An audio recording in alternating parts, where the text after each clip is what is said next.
Hello again, this is Dave with My Lens Addiction. Now am I in focus? Am I not in focus? I don't know. Anyway, I'm back. We are doing a new lens review today, or I say new to me. I've had it for a couple of months now and I am in love with this. So this is a Kenko lens, and we're talking Kenko cameras, not Kenko, the coffee brand. And you're probably thinking, Dave, what the flip is this? It's hunky, it's huge, looks weird. So it's a Japanese lens, and it is, if the focus is correct, hopefully, yeah, there you go. It's a 180-degree fisheye add-on lens. So if I just take the cap off the top without taking the whole lens apart, yeah, so this is a fisheye. It's a very special fisheye because it is an adapter fisheye. So the idea being, you put this on top of a lens. So for today's testing purposes, we've got a Pentagon Auto. It's the 51.8, and it's a gorgeous sort of vintage lens, you know, German made. I believe it's German anyway. It's 1.8, it's lovely. So I'm going to tell you a little caveat about the filter lens, and I'm going to just briefly go over it and what you can expect before we do the pictures, because the kit that you use with this will affect what image you get out of the actual lens. So the way it works is, it works like a filter thread.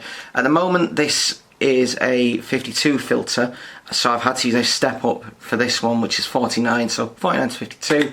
You slap it on the front like so, you twist it on, and job's a good one. That's in, that's secure, great. Now this lens itself has the add-on, whereas this is a 1.8, the Pentagon. This goes from f3.5 all the way down to f16, and then even further, oh sorry, no, let's go that way, even further down to like f90. It has its own internal aperture blades. Now, the caveat with this lens, and I'm going to say this straight, is depending on the kind of lens you put at the back of the adapter will depend on the kind of image that you get. So, for example, let's say my face is what we're photographing, the whole frame, okay? So I'm just going to put the lens down. With the 50mm, you basically would crop in and get a circle that would fill all my face in that circle. Whatever square, whatever your sensor would take, you get a wide angle shot, but circular, because of the way the lens works. It is projecting a circular image from the rear elements of the adapter lens, the Kenko, onto your actual glass, then into your sensor. And the wider the image, the smaller your circle is.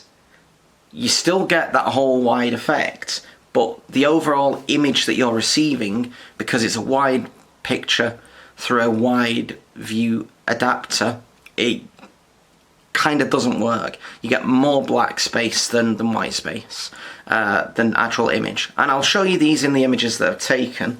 I'll show you what I get with the 50, and then you can kind of understand what you'd get with something like a 35, a 10 or a 20mm. Anything wider than that, I think 50 is like the perfect sweet spot.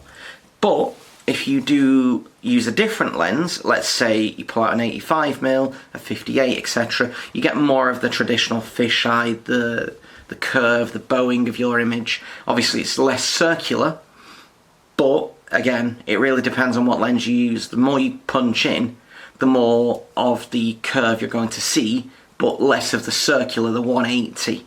So what we're going to do now is, I've done enough rambling. I'm going to put some images on the screen. I will caveat this, they've been on my Instagram for a while, so we are going to be using those because I feel like the images I've already taken with this do give you a really great idea of the kind of images you can expect. Some fun, some funky, some different. Yeah, so let's get to the pictures.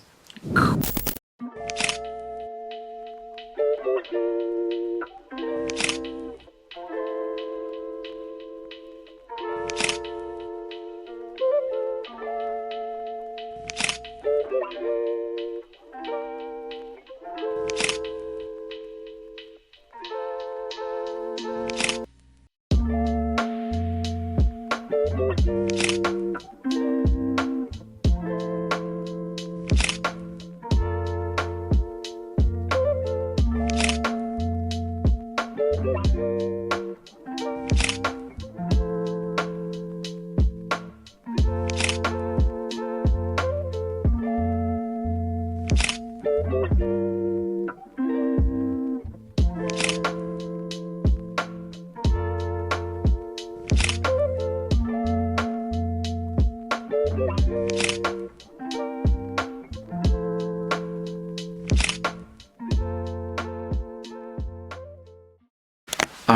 I hope you enjoyed those images. Like I say, they were taken a while back, earlier on in the year. Like I say, they're really interesting images. The way that the buildings and the tram, as you can see the curve, it looks really cool in the circular. Especially, like I say, the building ones where I'm shooting up like that. And then the fun ones where you're looking at my schnoz or other people's schnozzes, you know. You can take a picture of a dog and it's like, right up in your face. It's funky.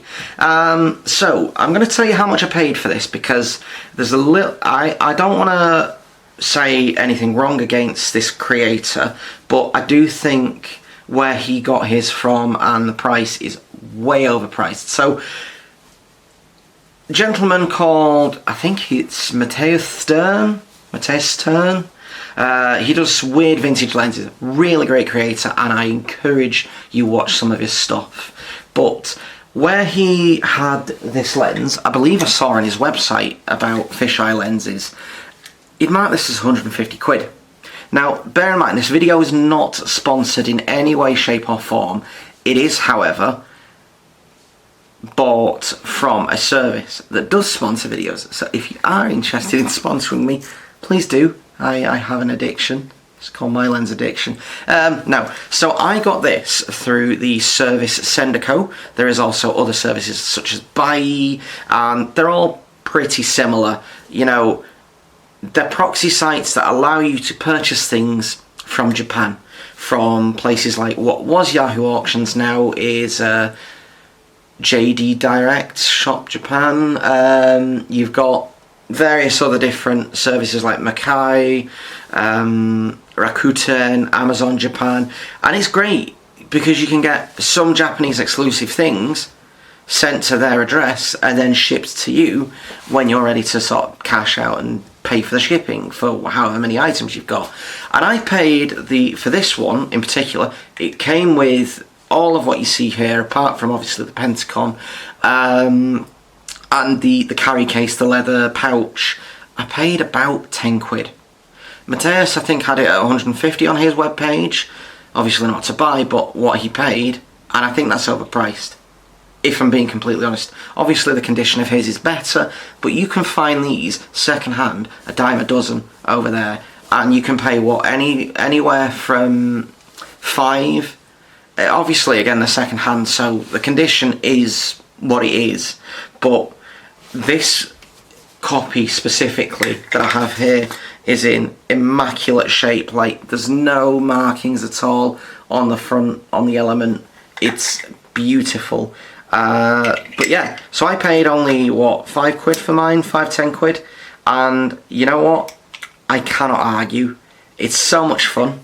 So my final thoughts are, if you do come across one, whether you get to just try it or buy it, I would certainly give it a go, because if you like me, you like the weird, wacky and wonderful, I think you'll enjoy it. Anyway, that's me, My Lens Addiction, Dave, signing off. Have a great day and stay tuned for the next video.